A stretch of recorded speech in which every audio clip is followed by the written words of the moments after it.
I'm all about, what I've worked for the last 20 years, is toward getting technology to fulfill its potential, its real potential. And that potential isn't for technology. That potential is for people. The challenge is to deliver on the promise. The challenge is to deliver positive change and to actively work against the more negative components. Making platforms and systems isn't enough. We need to build bridges between people, normal people, not the people in this room. We are not normal, sorry, we are not normal. We need to build bridges between normal people on the street who know nothing about technology and this incredible stuff that we're building so that they understand how it affects their lives. There was a talk yesterday about how most of the smart cities work done to date is below the waterline. It's invisible to people. It's invisible to most of us, for that matter. And that's true. But all these things have consequences. They really do already have consequences for people in the real world. And the more that we can open those gates, the more that we can build bridges between people and technology, the more successful this stuff will be. And I want technology to fulfill its best potential. Because if we do it right, our homes and cities become our allies. Our actual homes, a physical place, can facilitate the things that we want to do, can make us better at the things that we love to do. And if we don't, they'll feel mysterious or creepy or hostile. So the name of my talk, which you may have noticed, I'll say it again in a minute, it comes from an 80s film called The Adventures of Buckaroo Banzai Beyond the Eighth Dimension, which probably no one in this room has seen, which is totally okay. It is not what we call great cinema. It does, however, have its moments. And one of its moments keeps coming back to me, especially lately when I've been thinking more and more about smart cities and smart places, etc.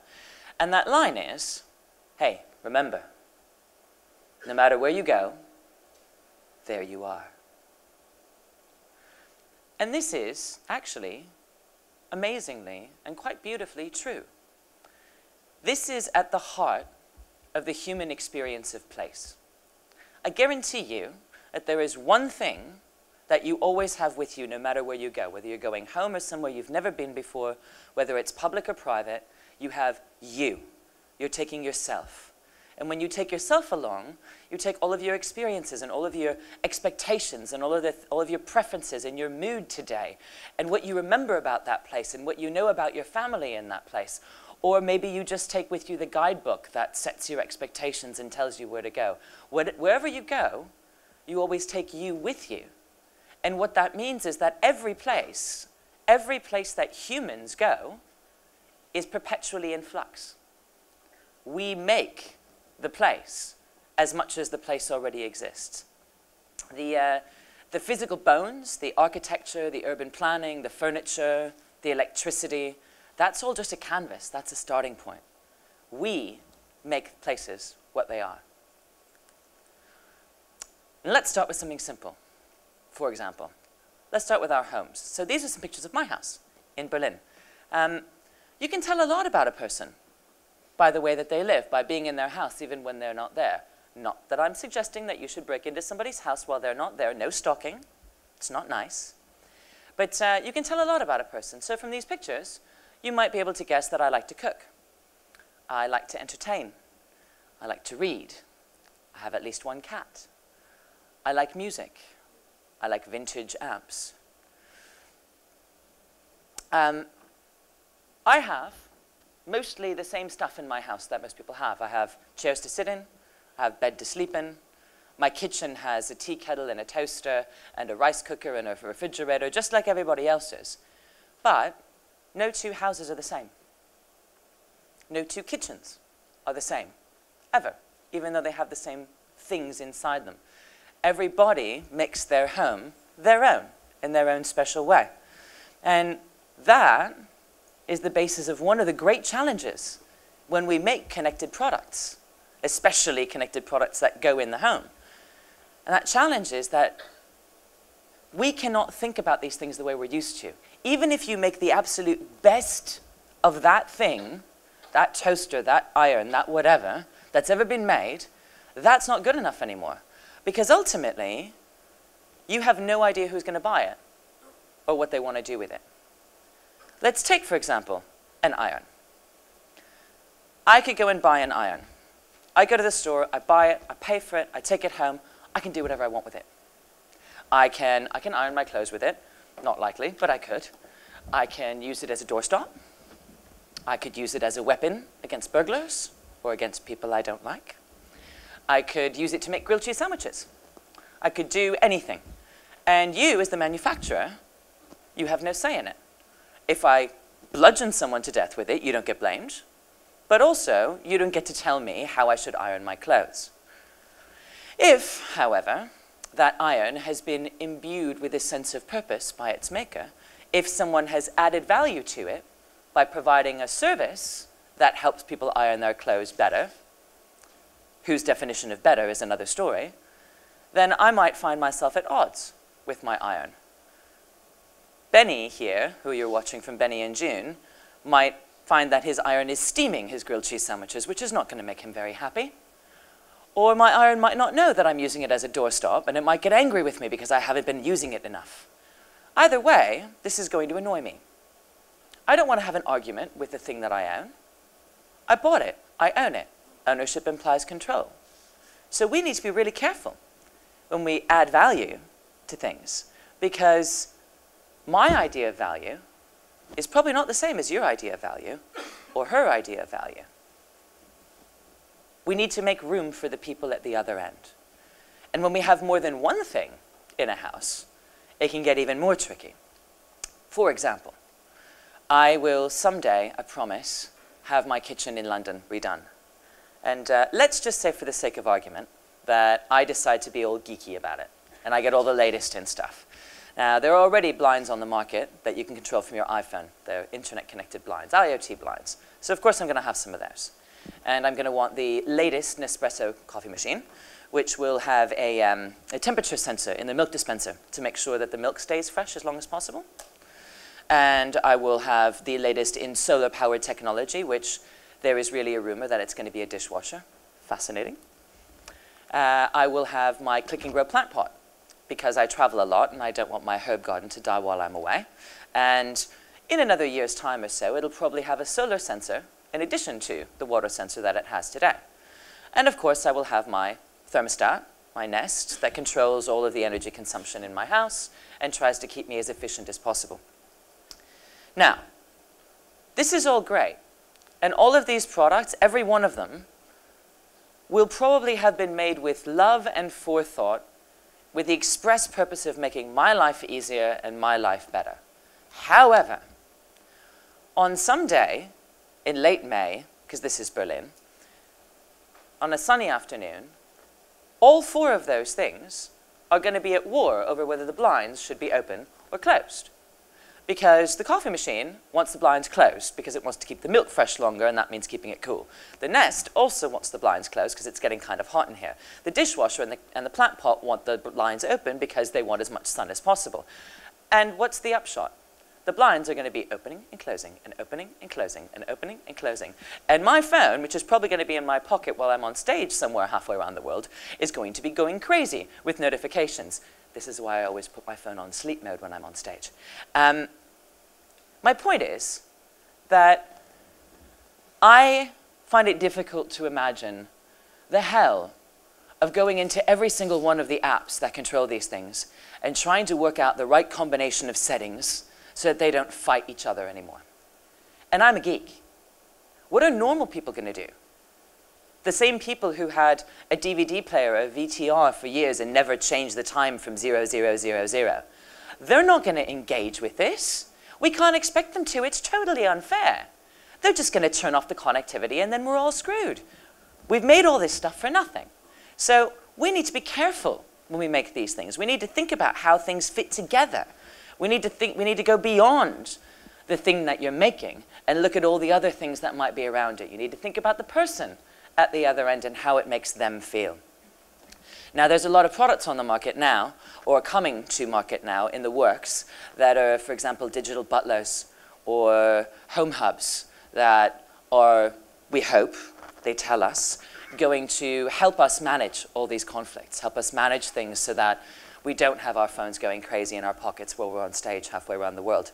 And that's very interesting. But I wonder what kind of decision-making protocol those things are going to have. Because AI is brilliant.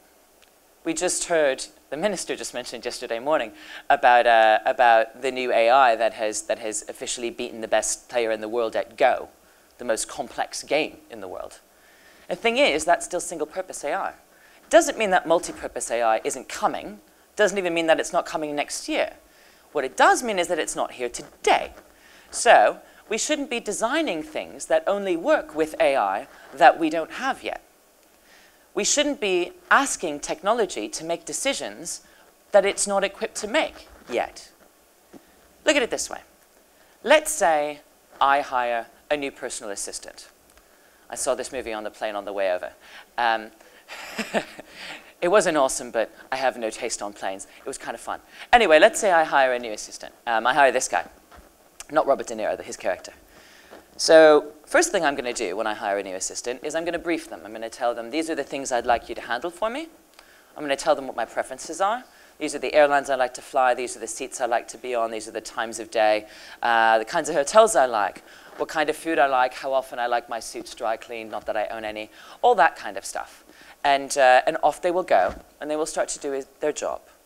And at some point, probably sooner rather than later, this guy's going to come back to me because something has happened that I have not explicitly briefed him about.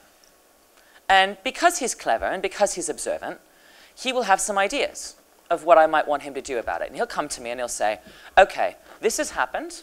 I think you might want me to do this thing or this thing. Would you like me to do one of those things? And then I can make the decision. I can say, yes, I would like you to do that, please. Or I can say, oh, good God, no, please don't do that. Do this other thing over here. My point is that I will know what happened because I decided. And if it goes wrong, I will understand why. A bad assistant, on the other hand, I don't know if you guys know this program. It's called Little Britain from the BBC from many years ago. And this woman would always say, computer says no. Right, so that's a bad assistant who might just tell me, computer says no, can't do the thing I want to do. Or she might make a judgment call all by herself, make a decision on my behalf without asking me, and go ahead and do whatever she thinks she should do. And the problem with that is that then 2 weeks later, when my bank account's overdrawn by 2,000 quid, I won't know why. I'll have to go and figure it out. I'll have to ask her, and she probably won't remember either, and she won't be able to explain why she did it. Or my whole family's going to be mad at me because she sent out some email saying I wasn't going to go to the funeral because I'm busy in Singapore speaking at a conference. And I won't realize that until everybody stopped speaking to me already. My point is, when we ask, my point isn't that technology is stupid or that it's not good enough or that we're not going fast enough. My point is that we're putting pressure on technology that's not appropriate. We wouldn't ask another person to be able to anticipate every single one of our needs forever and always, and yet we're asking technology to do it. That doesn't make any sense. Technology should be assistive, not authoritative. The point is technology should enable us to be better at what we do, not to do it for us. I'm not talking about menial tasks, I'm talking about complex tasks, complex life. Life is a complex thing. So if we can just readjust our expectations and our position vis-a-vis technology to the point where we see it as helping us instead of replacing us, I think that alone goes a long way to removing the possibility for things to get really, really creepy. Yeah? When we take this whole question onto a bigger scale, things get correspondingly a lot more complicated. When we think about cities, public spaces, places with thousands, millions, tens of millions of human beings in them, tens of millions of individuals in them, how do you engage with the complexity of that? How do you even begin to engage with the complexity of an impossible number of people making an impossible number of decisions that it's impossible for you to predict? It's not easy. So it's tempting. It's very tempting to think about these systems, smart cities, smart homes, the technology systems that underpin them, it's very tempting to think about them in relatively simplistic terms. To think about a city as a combination of its architecture and its urban planning and its services and its infrastructure. To think of a home as a collection of furniture and electronics. It's very tempting because that's complex enough. It's tempting, but it's wrong, and it won't work. It won't work. Because what is a city without people in it? It's a stage set. It's a bit sad and lonely. What's the point of having a train system that always runs on time if nobody's there to ride it? What's the point of having perfectly synchronized traffic signals if there's nobody on the roads? The city is the skeleton and the muscle and the bone and the sinew and the nervous system. But the human beings in it, the citizens, we're the blood. We're the impulse. We're the energy. Without us, it's not a city. Without us, it's just a machine with no purpose. So, though it's tempting to think about this as a sum of perfectible complex systems, that's not good enough. It's difficult to engage with the complexity of all the people in a place, but ignore it at your peril. Einstein is credited with, I've not yet been able to prove that he actually said it, he's credited with having said, everything should be made as simple as possible, but no simpler. But no simpler. I'm big on those last three words. As I think that this is the infamous last mile of smart cities. We talk about the last mile a lot. We usually talk about it in terms of, well, I don't know, cable or software or interfaces or something like that. But I think that the last mile is connecting the city with the citizens. And I think the last mile is also the first mile. I think that the only way that we can make sure that the city works for the citizens who live in it, for the citizens who are its lifeblood, is by considering those citizens first and last and throughout. And one of the magical things about humans, about citizens, is that we do some crazy, crazy, unexpected things. Human beings are natural-born hacker monkeys. I don't mean technology. Most humans are not comfortable hacking technology. But any of you who've been in a slum anywhere in the world have seen people be incredibly inventive. Anybody who's been to, I don't know, who's been to my house has seen all kinds of things being used for purposes for which they were never intended. We do this. Give us anything, and we will transform it into the thing that we want it to be. To think that we're not going to do that with our physical environments because they've got technology in them is naive at best and dangerous at worst. We're not going to stop being human beings. We're not going to stop making things the way we want them. So to think that some kind of one-size-fits-all system is even a possibility in any city, anywhere, is kind of ridiculous. It's not going to work. Yes, it's incredibly hard to engage with all this complexity, but isn't that the whole point? I mean, do we want to make cities that are sustainable and resilient and actually work? Or are we just doing this for show? Take a community. So, if you go to a neighborhood, you go to a community, and you ask the people who live there what they love about it. Different people will tell you different things. People with kids will probably talk about the school systems and the playgrounds. People who love the environment will talk about green spaces and community gardens. People who like culture will talk about museums and theaters. People who like booze will talk about bars. Some people will tell you different things on different days. My best friend and I live half-time in Berlin. He lives in Berlin as well. When we go out, the two of us, it's either museums and theaters or bars and restaurants. When his kids, who are my godchildren, are along with us, it's a whole different story. We love different things on different days. Just us as people, different times of day even. So communities are not static things either. And a human being is not a demographic, is not something you can put in a box. We're not robot armies of people who sort of blob-like move around and do predictable things. It doesn't work like that. But technology can do so much, both to support communities and, in turn, for those communities to support the government. Because human problems are the same as government problems. Human problems, information, education, self-betterment, health, welfare, efficiency, comfort. These are our problems. These are also the problems that governments are trying to solve. So why shouldn't technology support both? We're installing sensors on our streets, right? So why not? Why are we not making these sensors available to people who live in communities? Maybe those could be used to, for example, plan a community garden, which would know what kinds of plants are best based on the air quality, which could tell its residents, or the people who are engaged with it, when it needs watering, when it needs weeding, when the strawberries are ready to pick.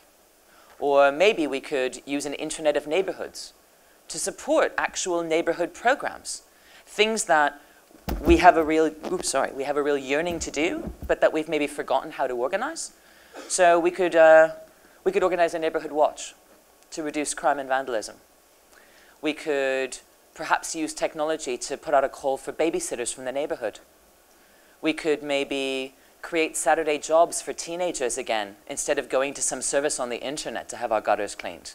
Help those teenagers raise their self-esteem. We could start a mentorship program where older generations could teach younger generations business skills, social skills, basic skills of life. We could do all kinds of things. We could do anything if we just grant access to these networks that we're building. But we're not doing that until the very last possible second. And if we don't do it until the very last possible second, come on, we're all technologists here. If you design a data model without any idea of how it's going to be used, how well is that thing likely to work by the time you're done? It's likely to fall over pretty quickly. So we need to be thinking about how we involve citizens, how we engage with citizens from the word go. There's also very, very straightforward efficiencies to be gained from this kind of an approach. So I'll give you an example.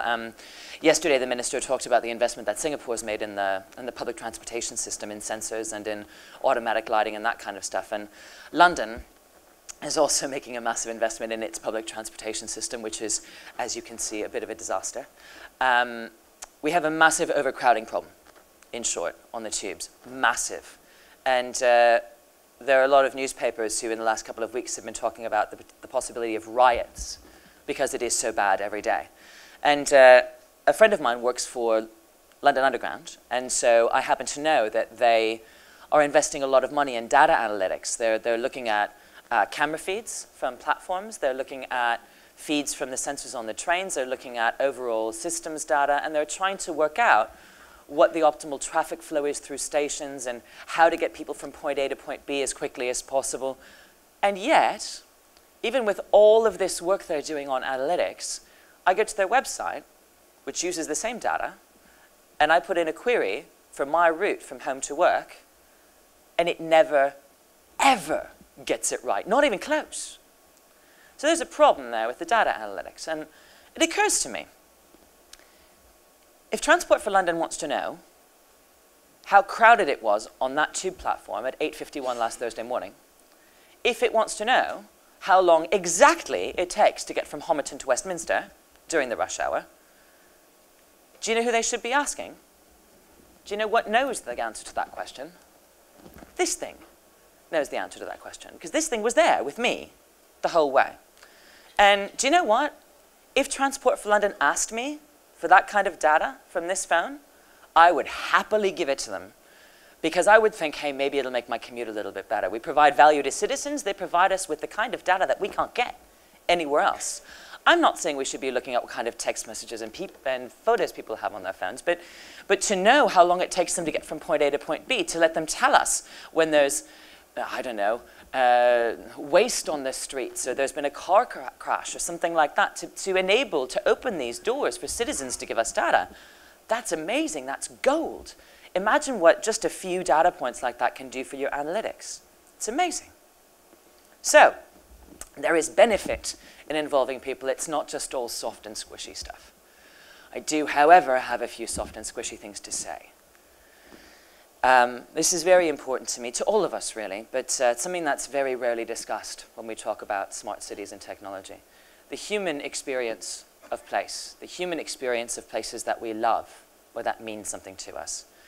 I did a psychogeography project for a client in Berlin a few months ago, and part of it was I did an audio tour of some of my favorite locations around Mitte, around the center of town. And this is one of them. So this is, as you can see, an alley. And it's, as you can see, unrenovated from World War II.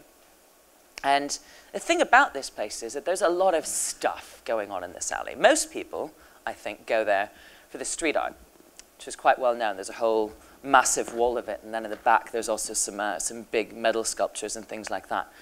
But that's not all there is there, and that's not necessarily my favorite bit. There's a lot of layers here. So those tables that you see, they're from the oldest continuously operating cafe in East Berlin. And just behind, if you're standing exactly where this picture was taken, just behind you on the left, there's a door, has a sign on it, but you wouldn't notice unless you were looking for it. And that goes to a little museum, because there used to be in this alley a workshop owned by a German man called Otto Wendt, and he employed exclusively Jewish deaf, dumb, and blind people. And during World War II, when the lives of all of those people were very much at stake, he kept that place open and kept his employees safe, which is kind of a special thing. There's also an Anne Frank museum there that for some reason isn't in most of the guidebooks. My point is that there are so many layers to this place. There's probably things there that I don't know about either. And most people go there and they see the thing that they came to see, and then they go away again. And I wonder, well, I don't wonder, I think a lot about how we pass these things on. We tell each other stories of places that we've been. When people come to visit me in Berlin, I take them for long walks, and I tell them about bits of history that I've learned over time, a lot of which are stories that people told me. I now pass those stories on as my own. Some of the stories are about my family, some are about the families of my friends, some are about people I've never met or even heard of before. My point is that our experience of place is deepened and colored and made so much more beautiful when we can share these stories with each other, these stories that mean something to us. And I wonder why we never, ever, ever talk about this stuff when we talk about smart cities. Why do we not talk about embedding, people being able to embed stories in places? This is a project, one of many actually along this line. This one was done in New York. The name of the project was Dead Drop, from the old spy parlance. And this guy, as you can see, embedded USB drives in various buildings. There was one in a tree. And the idea was you would go there with some device that could read the USB stick, and you'd plug it into the wall. And it would tell you something. It would be a song or a piece of content, or maybe a bit of history, maybe something about that particular species of tree. And it was a fantastic project. People loved it. People got really into it.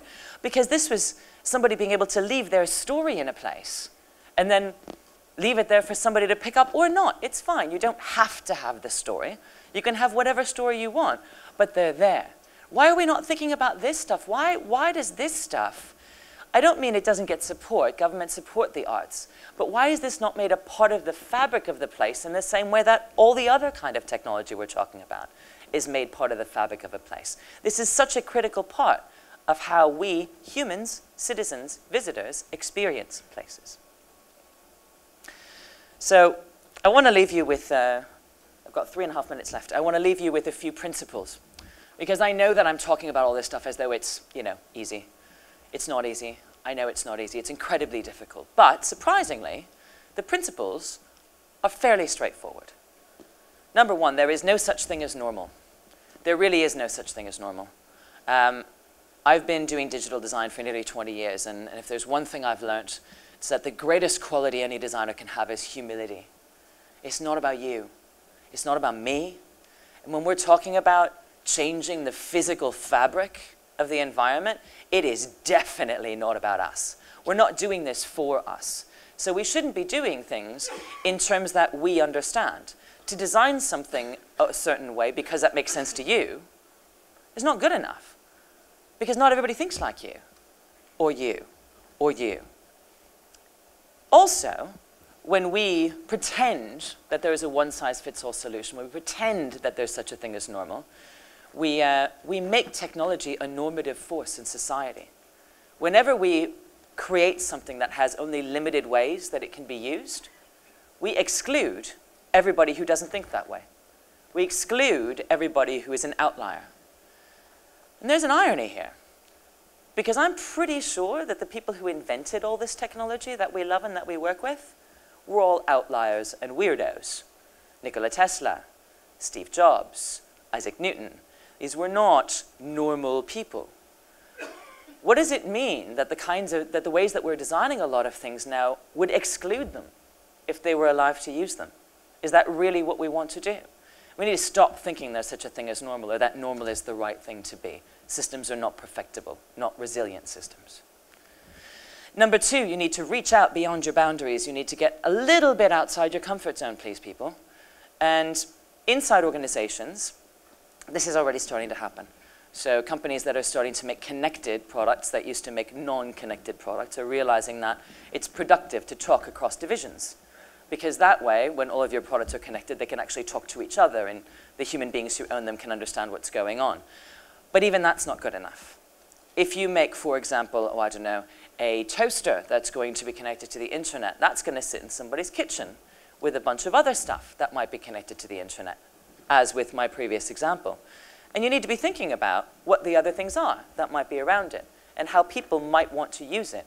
You need to leave enough openness in the systems that we design so that human beings can close the gap, can take it the last mile to where they want it to be. Yes? We need to think openly. We need to think beyond the boundaries. And number three, embrace the unexpected, because human beings do some crazy shit. That is absolutely undeniably true.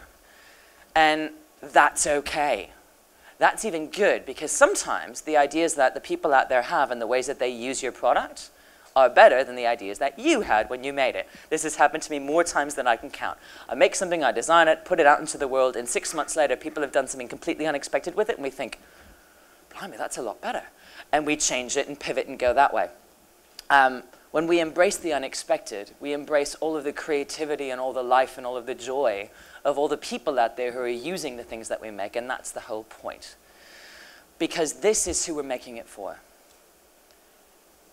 No matter how deep we get into complex systems and engineering and hardware and software, the people that we're making it for are the people every day on the street who wouldn't understand most of the words that came out of my mouth during this talk.